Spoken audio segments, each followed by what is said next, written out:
為什麼有的人一出生就含着金湯匙，住的是高樓大院，穿的是绫羅綢緞，要什麼有什麼，而有的人拼盡了一輩子的力氣，流乾了一身的汗水，卻連一頓安穩的飽飯都成了遙不可及的奢望。為什麼同樣是一雙手一雙腳，同樣是天還沒亮就起身勞作，累到深夜才敢躺下，可是命運卻像是早就寫好了劇本，把有的人一把推上雲端，把有的人狠狠踩進泥裡，這到底是為什麼？如果你也曾經在某個看不到希望的夜裡，這樣無聲地問過老天，那麼今天這個故事或許正是說給你聽的，因為它裡面藏着的不只是一個古老的傳說，更是一把能夠打開我們每一個人命運之門的鑰匙。在2500多年前的古印度，有一座繁华的城市，叫做舍衛城。城裡有锦衣玉食的富商，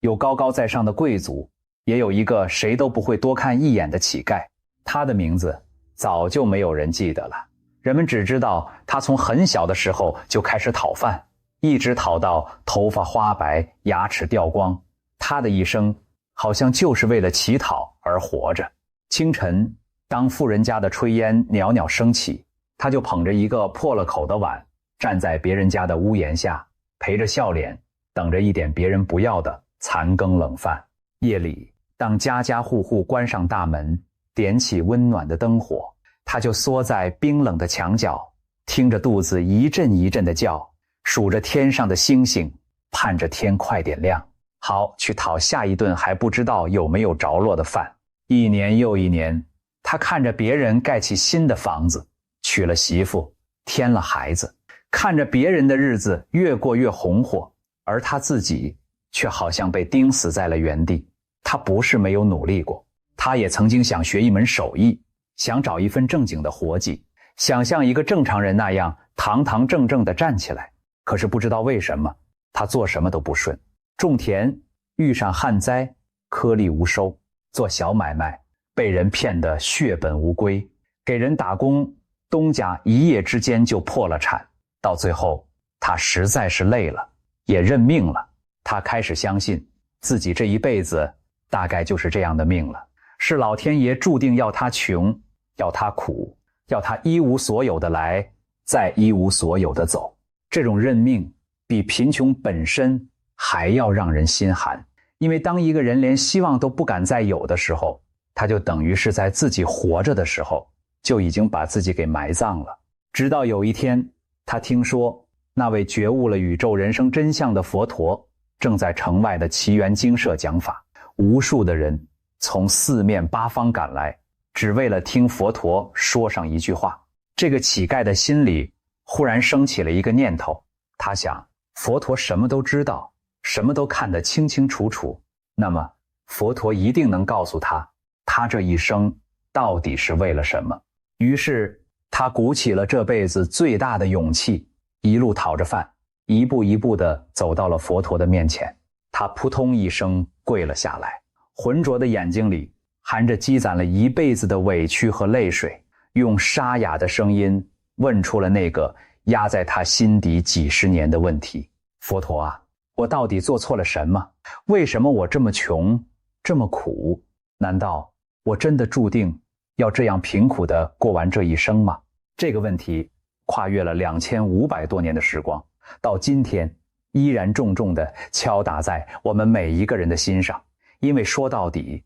這個世界上真正含着金湯匙出生的人畢竟是少數，我們大多數人都是在為了生活苦苦地奔波着，掙扎着。我們也曾在深夜裡看着空空的錢包，看着壓在肩上的房貸車貸，看着孩子的學費和老人的醫藥費，忍不住問一句：我這麼拼命到底是為了什麼？我的苦日子什麼時候才是個頭？所以佛陀當年是怎麼回答那個乞丐的？這個答案其實也是說給今天的我們聽的。但是在揭曉這個足以改變命運的答案之前，我們得先弄明白一件事：在佛陀的眼睛裡，一個人的貧窮和富有到底是怎麼一回事？要說清楚這件事，得先講另外一個故事。佛陀有一位很了不起的弟子，叫做迦旃延，是以善於論議聞名的大阿羅漢。有一次，迦旃延在外面弘法結束，走在回來的路上，看見一位婦人坐在河邊，哭得撕心裂肺，那樣子好像下一秒就要跳進河裡去了。迦旃延心生慈悲，就上前輕聲問他：這位施主，你為什麼一個人坐在這裡哭得這麼傷心？是遇到了什麼過不去的難處嗎？那婦人抬起頭，滿臉都是絕望。她說：我這麼一個又窮又苦的命，早就被這日子折磨得活不下去了。你一個出家人，又能幫得了我什麼呢？她的語氣裡帶着對命運深深的怨恨，也帶着對人生徹底的放棄。迦旃延聽了，不但沒有走開，反而更加溫和地看着他，說出了一句讓婦人一輩子都忘不了的話。他說：我來教你一個辦法，可以徹底擺脫貧窮。婦人一聽，連眼淚都忘了擦，急急地問：什麼辦法？你快告訴我。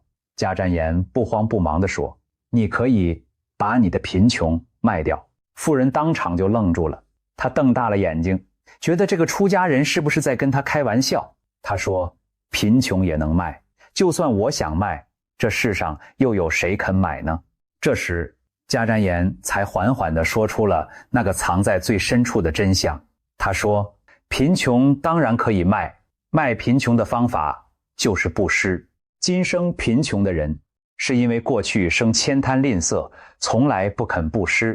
而富貴的人之所以富貴，是因為過去生歡喜布施，懂得付出。所以布施就是賣掉貧窮，買來富貴的最好的方法。听到這裡，你可能會和當年那個婦人一樣，心裡忍不住冒出一個巨大的疑問。婦人也是這樣，她一聽就哭了。她說：可是我什麼都沒有啊，我窮得叮當響，連一件像樣的衣服都沒有，我拿什麼去布施呢？這正是問題的關鍵所在，也是我們絕大多數人一輩子都想不通的一個死結。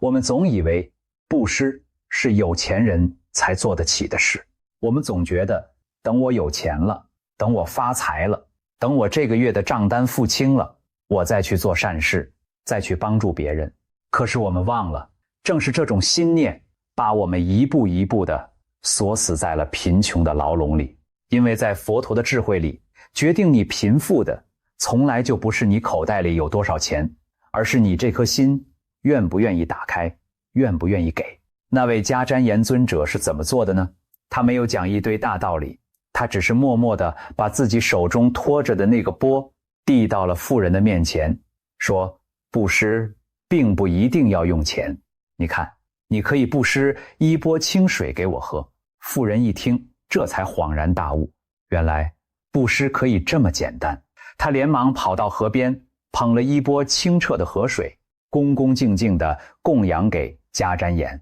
就在他遞出那一钵水的瞬間，他那顆被貧窮壓抑了太久的心，第一次感受到了一種說不出的歡喜和輕鬆。從那天起，他變了，他開始力所能及地去幫助身邊的人去修行正法。他的命運也從那一钵水開始悄悄地轉了個彎。這個故事告訴我們一個天大的秘密，真正的貧窮不是你沒有東西可以給，而是你的心早就以為自己什麼都没有了。也許你還是会懷疑，一钵水，一個微不足道的小小善舉，真的能有這麼大的力量嗎？那我们再來看佛經裡另一個更加不可思議的故事。很久以前，有3個做生意的人，他們合夥賺了一筆錢，平分之後發現最後還剩下一枚小小的銅錢，怎麼分都分不勻。3個人想了很多辦法，可是無論怎麼分都覺得不公平。最後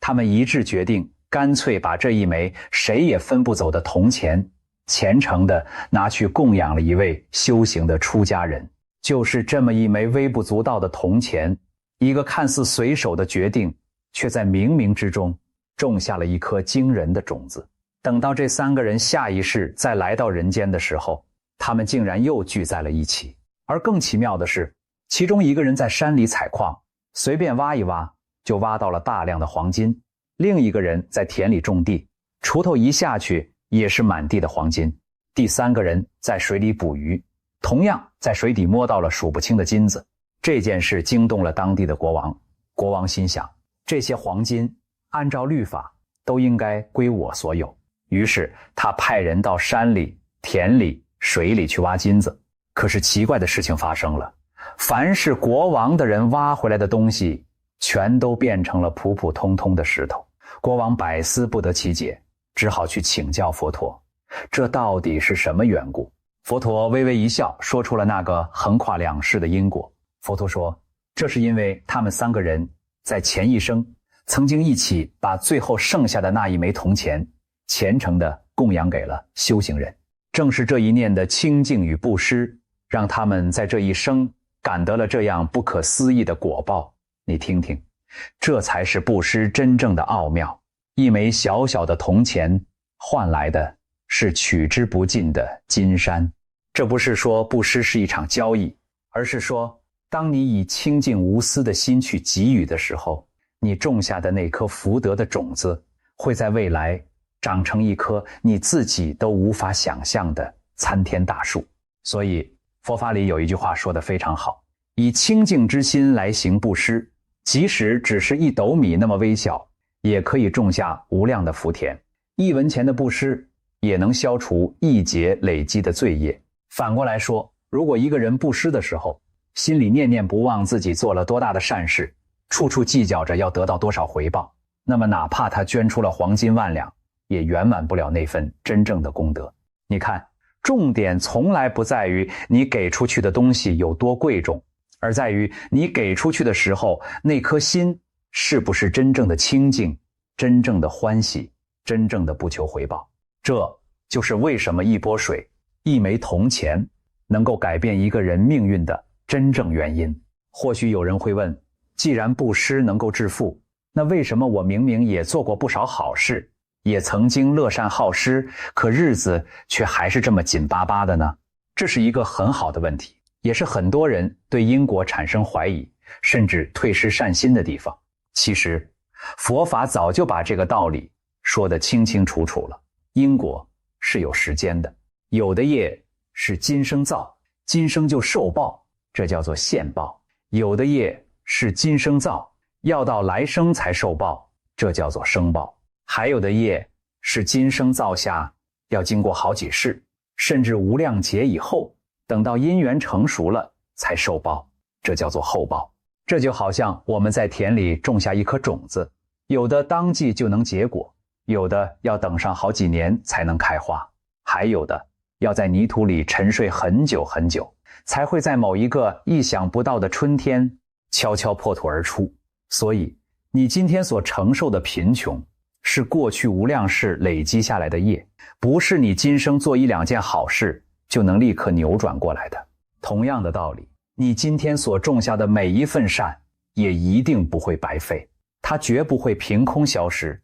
只是還在靜靜地等待一個因緣成熟的時刻。我們要做的就是不問收穫，只管耕耘，深信因果，持續地把善的種子一顆一顆地種下去，急功近利，斤斤計較，反而是修福路上最大的障礙。真正的智者行善只是因為那是对的事，而不是為了立刻換來什麼回報。也正因為不求回報，那份福德反而更加清淨，更加廣大。明白了這個道理，我們就要回到最開始那個最現實的問題：一個窮人，一個一無所有的人，到底能布施什麼？這就要說到佛法裡一個非常重要卻又常常被我們忽略的智慧，叫做無財七施。什麼意思呢？就是說，哪怕你身無分文，哪怕你窮得只剩下一口氣，你依然有7種寶貴的東西可以布施給這個世界，而這7種布施種下的都是能夠改變命運的福田。這才是佛陀留給我們這些普通人最慈悲也最實用的一份禮物。因為它徹底打破了一個誤解，它告訴我們，行善積福這件事從來就沒有把任何一個窮人拒之門外，真正把我們擋在門外的只有我們自己那顆以為自己一無所有的心。這第一種叫做眼施，就是用一雙溫柔慈悲的眼睛去看待身邊的每一個人。你有沒有發現，這個世界上有太多冷漠的、充滿戒備和挑剔的眼神，而一個溫暖的、善意的、包容的目光，其實就是一份珍貴的禮物。你用善意的眼光去看別人，別人也會從你的眼睛裡讀到這個世界的溫柔。這一分錢都不用花，可你我又有幾個人真正做到了呢？第二種叫做顏師，也叫和顏悅色師，就是永遠帶着一張和善的、帶着笑意的臉去面對人。你想想看，一張愁眉苦臉，一張板得緊緊的臉，會把多少福氣和貴人擋在門外，而一個發自內心的微笑，卻能瞬間拉近人和人之間的距離，化解多少的隔閡和怨氣。笑臉是這個世界上最便宜也最有力量的通行證。今天的我們走在路上，坐在辦公室，回到家裡，其實隨時隨地都可以布施出一個微笑。第三種叫做顏師，就是多說一些鼓勵的、安慰的、讚美的、柔軟溫暖的話。一句話可以像刀子一樣傷人，也可以像春風一樣救人於絕望之中。當一個人在人生的谷底掙扎的時候，你一句真誠的“你可以的，別放棄”，也許就成了他活下去的全部力量。這樣的布施，我們每個人每一天都布施得起。第四種叫做身施，也就是身體力行的去幫助別人。看到老人家提着重物上去搭一把手，看到有人跌倒上去扶一下，用自己的一身力氣去為別人分擔一點辛苦，這樣的付出，我們的身體隨時都可以做到。第五種叫做心施，就是懷着一顆真誠的、不虛偽的、柔軟的心，去對待遇到的每一個人和每一件事。前面說的那些布施，如果沒有一顆真心在後面撐着，就都成了表面功夫。所以這顆真心才是七施裡面最根本的一施。第六種叫做坐施，就是在擁擠的地方主動把自己的位子讓給那些更需要的人，讓給年長的、體弱的、抱着孩子的。一個小小的讓座，讓出去的是方便，收回來的卻是福報。第七種叫做房施，也叫房舍施，就是把自己的居所，把自己身邊的環境時時打掃得乾乾淨淨，讓來到這裡的人都能感到舒服和歡喜，甚至在別人需要一個遮風擋雨的地方時，願意伸出援手，給他一個暫時的棲身之所。你看這七種布施：眼施、顏施、顏施、身施、心施、坐施、房施，哪一種是需要你有万貫家財才能做的？沒有，他們需要的只是你這顆願意打開的心。原來佛陀早就告訴了我們，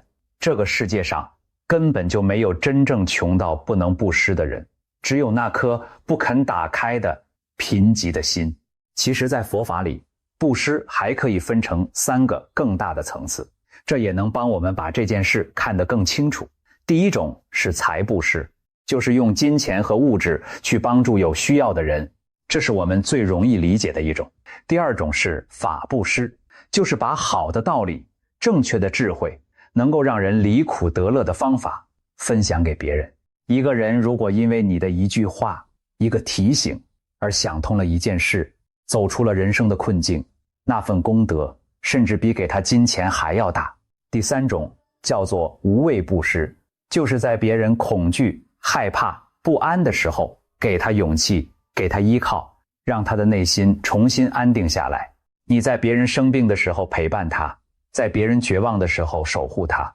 讓他不再感到孤單和害怕，這就是無畏布施。你看，這3種布施裡面，除了財布施需要一點物質基礎，法布施和無畏布施，哪一樣是需要花錢的呢？一個再窮的人，也能夠布施智慧，布施勇氣，布施一份讓人心安的溫暖。所以佛陀才說，6度萬行之中，布施排在第1位，因為它是每一個人無論貧富都做得到的修行。而且布施這件事最奇妙的地方就在於，它表面上是在幫助別人，實際上最先被療癒的恰恰是我們自己。你不妨去想一想，一個人為什麼會貧窮、會焦慮、會痛苦？很多時候是因為他的心全部都困在了那個小小的自我裡面，眼睛只盯着自己的得失、自己的匱乏、自己的委屈，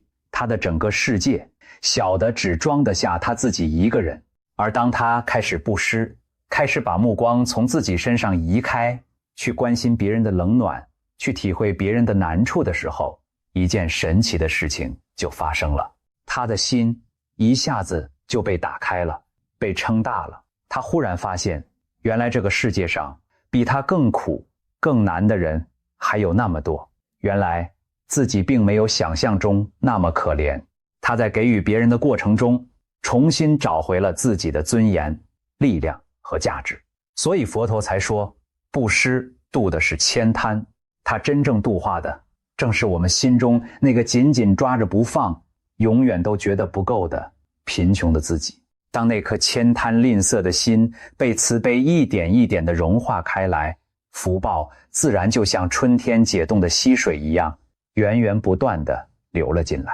這才是布施最深的秘密。你給出去的，最終都會以另一種更美好的方式重新回到你的身邊。說到這裡，我們或許就能明白，為什麼有些人明明富可敵國，卻依然是天底下最可憐的窮人。佛經裡就記載了這樣2個人，在舍衛城有2位大財主，一位叫最勝，一位叫南祥。他們家裡的珍寶、馬車、僕人、糧食多到根本數不清。可是這2個人卻是全城最出了名的慳貪吝嗇之人。他們家的門設了7重的圍牆，重重防守，還特別交代看門的人，絕對不許任何一個乞丐進門討飯。他們怕天上的飛鳥來啄食院子裡的稻穀，就用鐵網把整個房子都罩了起來。他們怕地上的老鼠來咬壞東西，連牆壁都用鐵水澆住。你能想象嗎？這樣的一座宅子，金銀成山，卻密不透風，就像一座冰冷的墳墓。佛陀曾經派了5位大弟子去度化他們，弟子們甚至實現了種種神通。可是這2個人的心硬得像鐵一樣，怎麼都不肯回頭。這2個大財主擁有的東西比誰都多，可他們的心卻比誰都窮。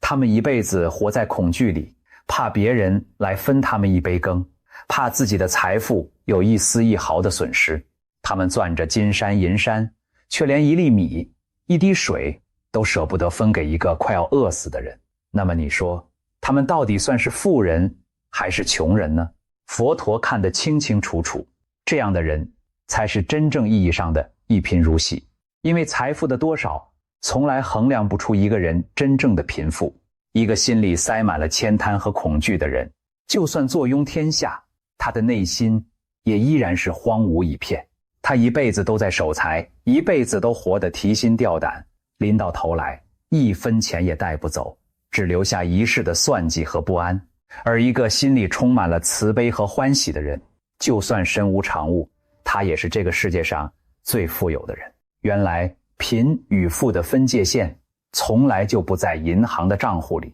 而在我們每一個人的心量之間。那顆吝嗇的心會把福報一點一點地耗盡，而那顆願意付出的心卻會把福報一點一點地養大。佛經裡還有一個窮人的故事，特別能說明這個道理。隋朝的時候，終南山有一位得道的高僧，法號叫普安。凡是他所到之處，人們都爭相準備素齋來供養他。有一天，這位高僧來到了一個叫大萬村的地方。村子裡有一個窮人，家裡窮的只剩下4面牆壁，連個遮雨的屋頂都殘破不堪。他眼看着別的人家都能歡歡喜喜地供養高僧，修下福報，可自己卻窮得什麼都拿不出來，心裡別提多難過了。他翻遍了整個家，最後只找到一點點粗劣的黃素，他就捧着這點黃素來到佛像前面，含着眼淚誠懇地懺悔。他說，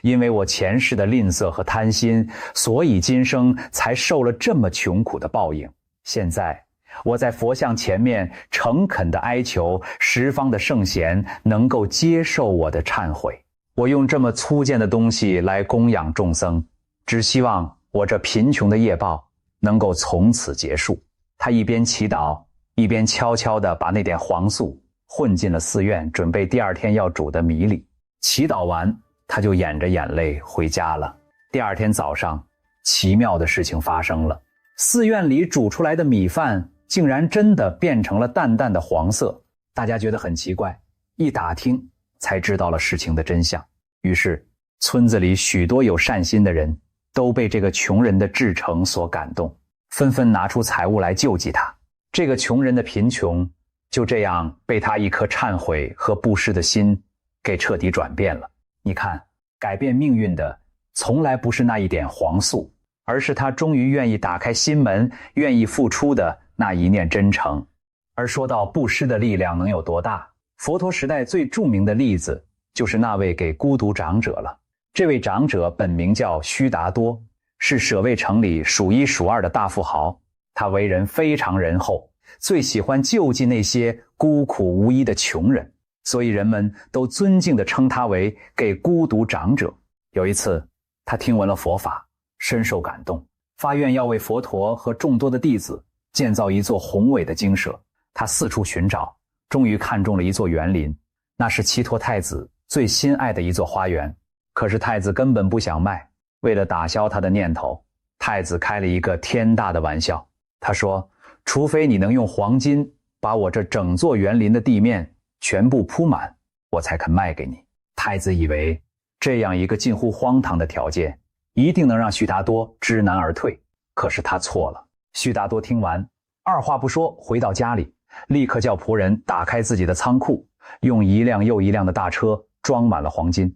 一趟一趟地運到園林裡，一寸一寸地把地面鋪滿。金磚鋪地，那是何等驚人的手筆！太子被他這份為了求法千金散盡而毫不吝惜的至誠之心深深地震撼了，也感動了。太子說，長者啊，你這份真心實在太可貴了，這片土地就賣給你了，而且園子裡的樹木我不賣，就讓我把這些樹也一起供養給佛陀吧。這就是佛教史上著名的祇樹給孤獨園的由來。而給孤獨長者也用他的一生告訴我們，一個人越是願意付出，他的福報反而越是源源不斷，怎麼給都給不完。佛陀當時對他說了一段非常深刻的話。佛陀說，你這樣發心行大布施，不執着於貪欲，這才是與真理相應的。你之所以樂善好施，是因為你早就看透了，無常這把大火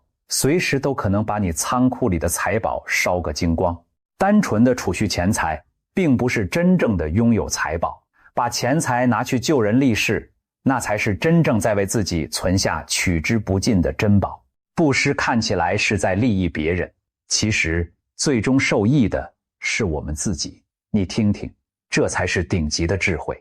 我們總以為把錢緊緊攥在手裡才是最安全的，可佛陀卻告訴我們，攥在手裡的財富會被無常燒毀，會被水火帶走，會被不肖的子孫敗光。唯有那些通過布施種進了福田裡的財富，才會變成一座永遠不會倒閉的功德銀行，生生世世都由自己受用。還有一個關於布施的故事更是讓人震撼。傳說須達長者也曾經有過一段家道中落的日子，窮到全家只剩下幾斗米。就在這樣的困境裡，他的夫人在煮飯的時候，佛陀的大弟子舍利弗前來化緣，他想都沒想，就歡歡喜喜地把第一斗飯供養了出去。接着目犍連來了，他又供養了第二斗；大迦叶來了，他供養了第三斗。最後當佛陀親自來到門前，他把家裡最後那一斗飯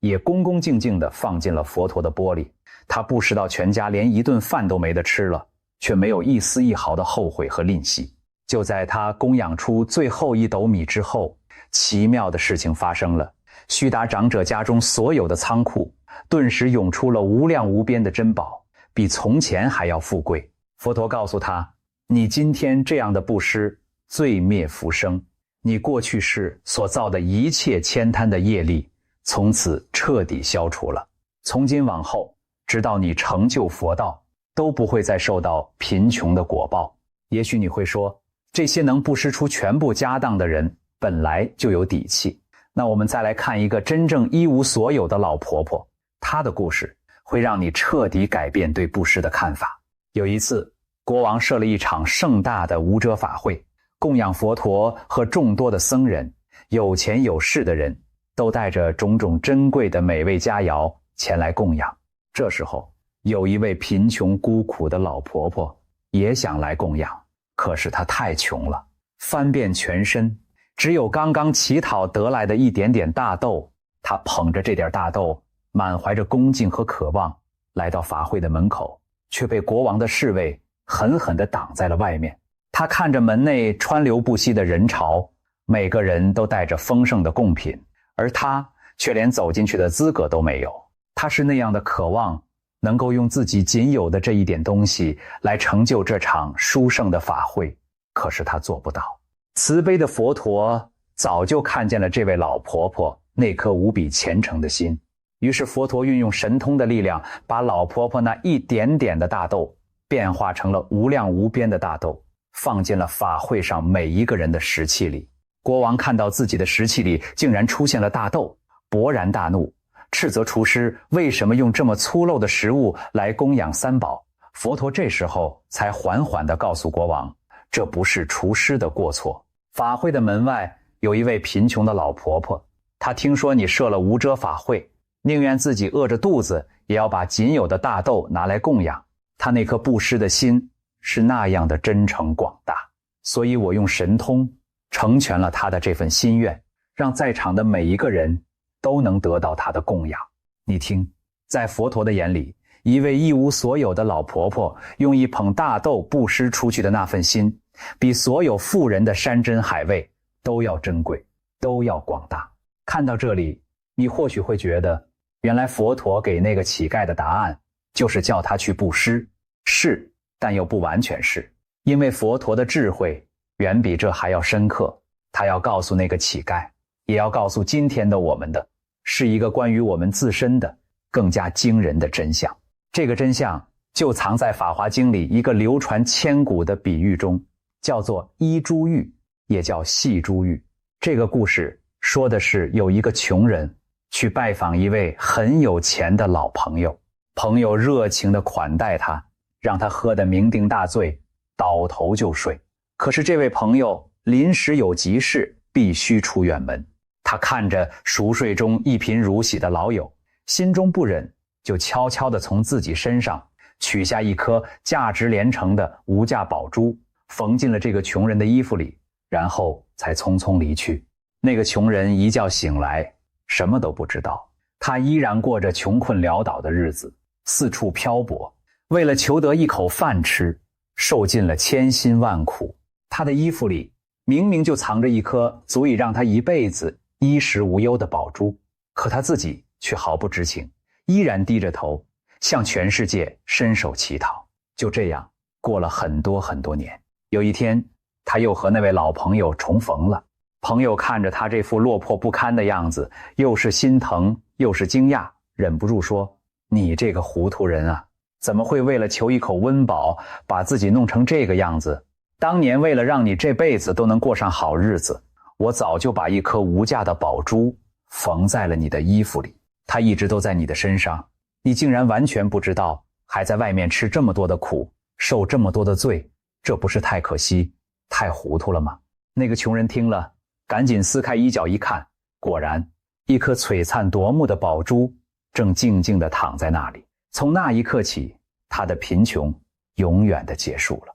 朋友們，你聽懂這個故事在說什麼了嗎？這顆縫在衣服裡的無價寶珠，比喻的正是我們每一個人心中本自具足的佛性。這是佛陀在《法華經》裡要告訴我們最重要的一件事：眾生皆有佛性，人人本自圓滿，不假外求。也就是說，我們每一個人，不管你是富有還是貧窮，不管你是聰明還是愚鈍，你的心裡早就藏着一顆和佛陀一模一樣的無價的寶珠。這顆寶珠就是我們清淨圓滿的本性，是我們最真實最富有的自己。可是我們卻和那個窮人一樣，忘記了自己身上帶着這樣的珍寶。我們被無明遮蔽了雙眼，在生死的六道裡輪迴流轉，捨本求末，捨近求遠，忘記了向內看，只顧着向外面這個世界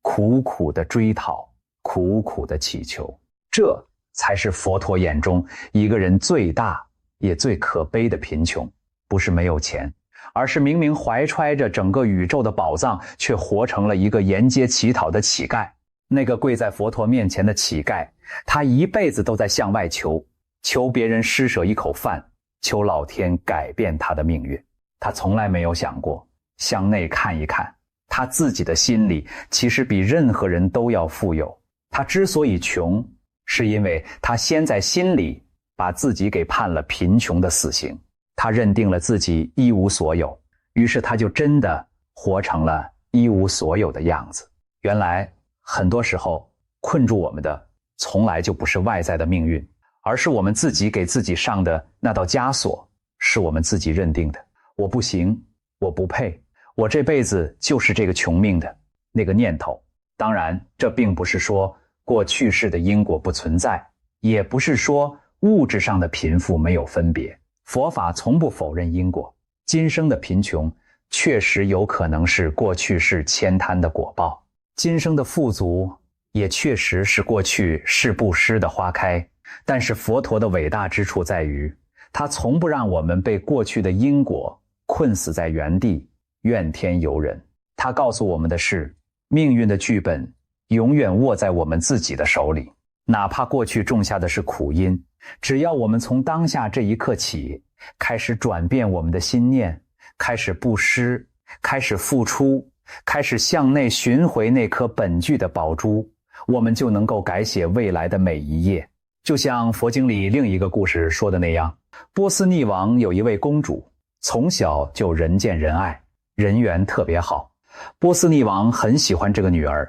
有一次問她，你知道你為什麼這麼惹人喜愛嗎？公主說，這是因為我過去生修來的福報。波斯匿王偏不信，他說，不對，是因為你的父親是國王。公主還是堅持說是自己的福報。波斯匿王一氣之下說，那好，我就把你嫁給一個乞丐，看你還有沒有福報。後來他真的把公主嫁給了一個窮乞丐。公主嫁過去以後，有一天問她的丈夫，你在當乞丐之前家裡有沒有過家產？乞丐說，他很小的時候家裡因為一場大火，房子被燒成了平地，他才淪落成了乞丐。公主就請丈夫帶她回到那片老家的廢墟去看一看。他們在廢墟裡試着挖了挖，沒想到這一挖下去，底下竟然全都是黃金，整個地底都是金子。他們就用這些黃金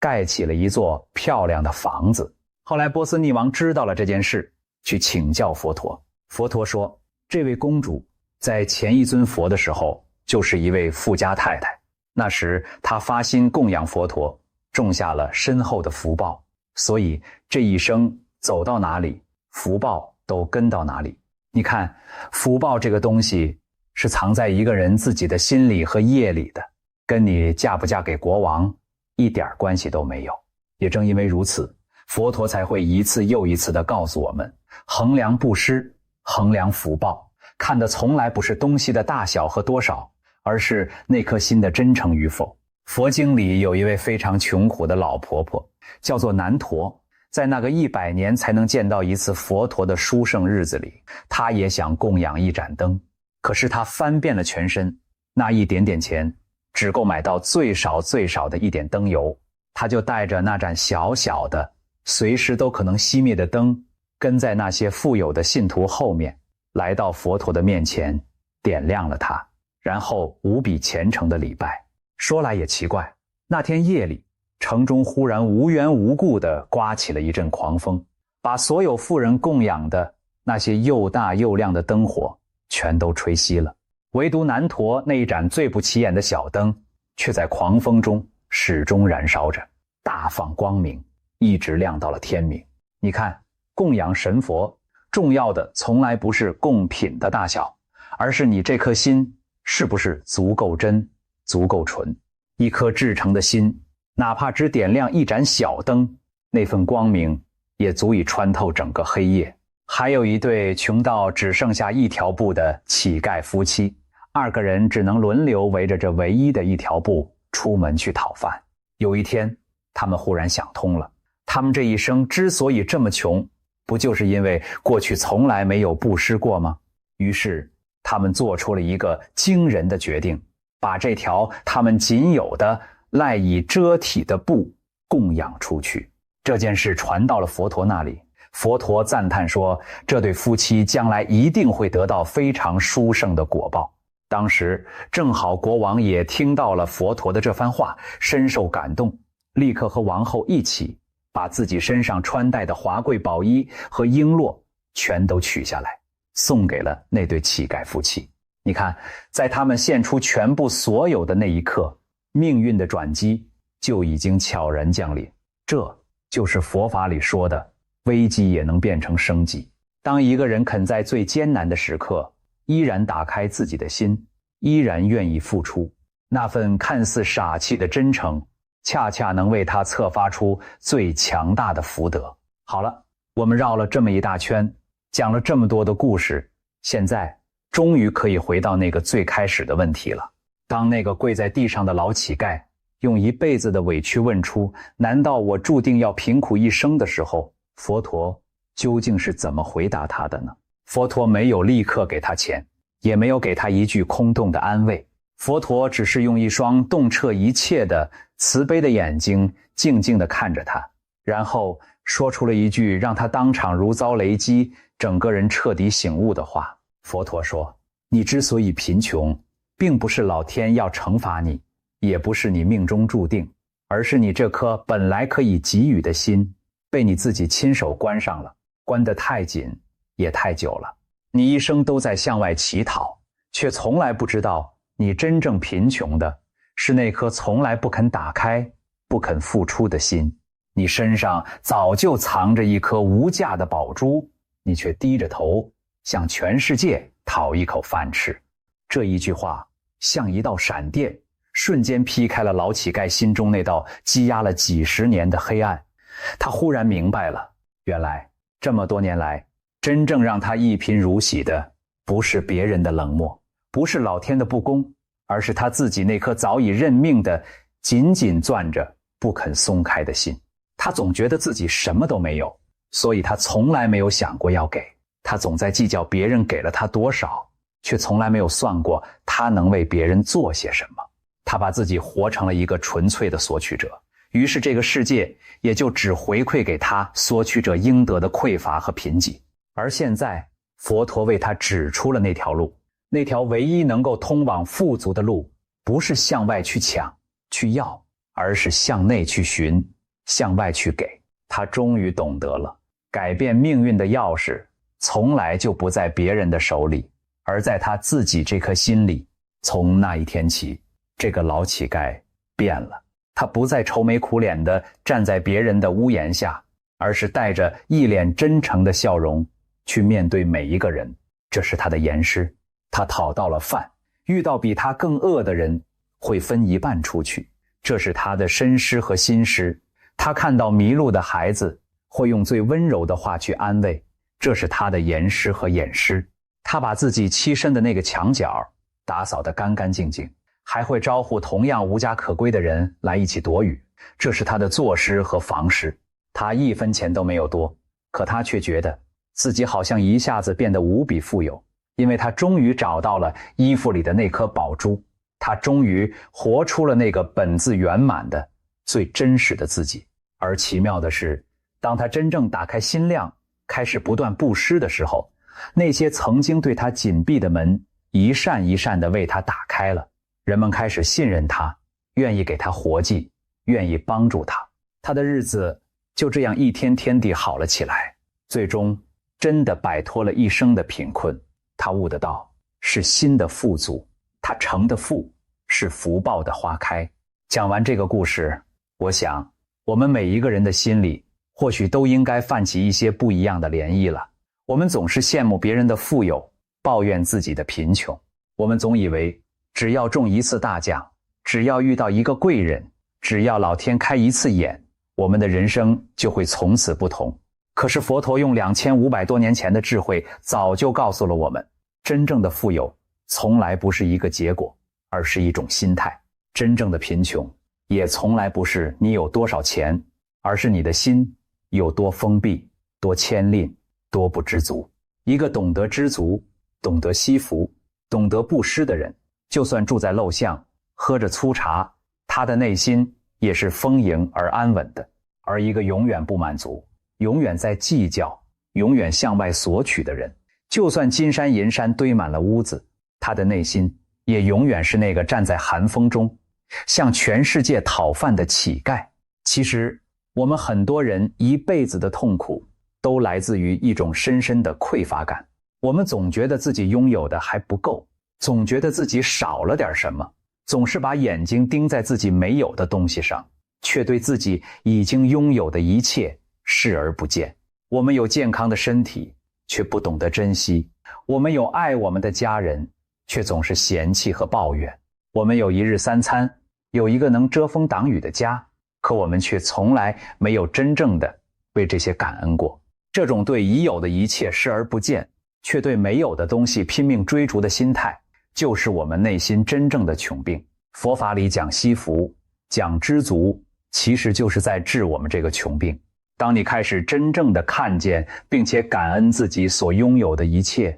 你會發現原來自己一直都是那麼的富足，那麼的幸運。知足的人即使睡在地上，也如同身處天堂；而不知足的人即使身處天堂，也如同睡在地上。在這裡還藏着一個很多人都不知道的秘密，那就是感恩的力量。你有沒有發現，越是懂得感恩的人，福報往往越大，日子也越過越順。這絕不是迷信，而是有它極其深刻的道理的。因為感恩本身就是一種最高級的富足心態。當你對自己擁有的一切都心懷感恩，你的心就是滿的，是豐盈的。你向這個世界散發出去的就是一種富足圓滿的能量。而當你整天抱怨、計較，總覺得全世界都虧欠了你，你的心就是空的，是干涸的。你散發出去的就是一種匮乏貧窮的能量。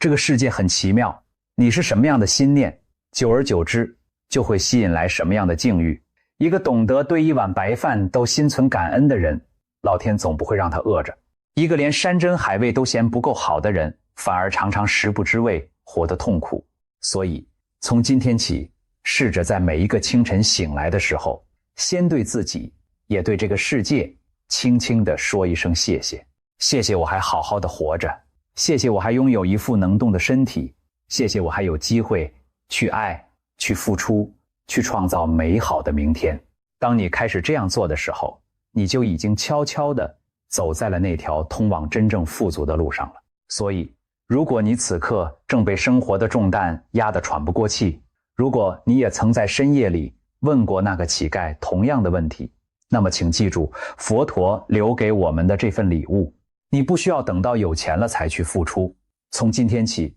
對你遇到的每一個人多一個微笑，這是言施；對你身邊的家人朋友多一句鼓勵和感謝，這是言施；看到需要幫助的人，力所能及的搭一把手，這是身施；在心裡對這個世界少一分計較，多一分善意，這是心施。這些都不需要你花1分錢，卻能為你的生命種下最豐厚的福田。因為當你開始給予的時候，你就已經在向這個宇宙宣告，我是富足的，我是有能力付出的，而這個宇宙也一定會用同樣的富足來回應你。這就是那3個商人用1枚銅錢換來金山的真正道理，也是那位老婆婆用1捧大豆感動天地的真正原因。更重要的是，請你千萬不要忘记，你的衣服裡也縫着一顆無價的寶珠。不管你現在過得多麼艱難，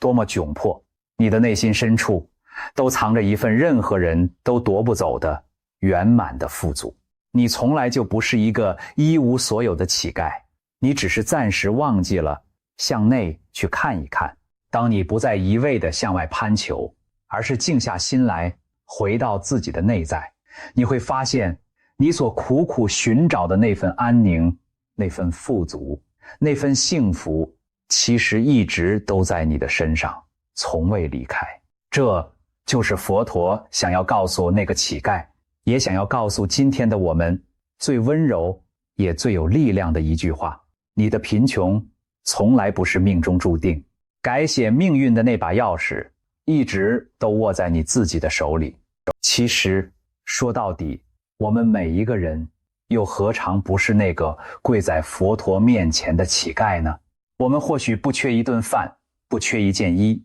可我們的心卻常常在向這個世界苦苦地乞討着別的東西。我們向別人乞討認可，希望別人能多看我們一眼，多說我們一句好話，好讓我們覺得自己是有價值的。我們向命運乞討順遂，希望老天能多給我們一點運氣，少給我們一點磨難。我們向未來乞討安全感，於是拼命地攢錢，攢到心力交瘁，攢到廢寝忘食，可攢到最後卻依然覺得不夠，依然夜夜睡不安穩。我們就這樣捧着一個看不見的破碗，在人生的路上走了一程又一程，把自己弄得疲憊不堪，卻始終也填不滿內心那個巨大的空洞。而佛陀想要告訴我們的是，別再向外討了，你所苦苦追求的一切，你內心的圓滿，你的安定，你的富足，從來就不在別人那裡，不在命運那裡，也不在那個遙遠的